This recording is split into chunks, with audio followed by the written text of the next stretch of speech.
So guys, and another Redmi 9A Android 11 update based on MIUI 12.5 is released here, as you can see.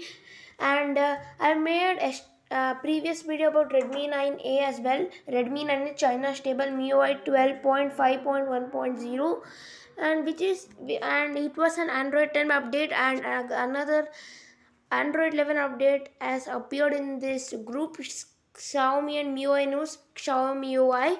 This Redmi 9A China stable 12.5.0.2, which is the Android 11 update, and they are telling that it is internal Android 11 update, and they are telling someone has leaked this build.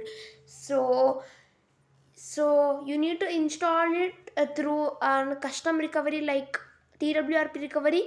You can't update it in the update wrap. You need to unlock your bootloader and then flash this recovery ROM. So to download this, you need to join this group, which is Xiaomi UI. Okay, so I'll give this group's link in the description box below. So yeah, bye bye.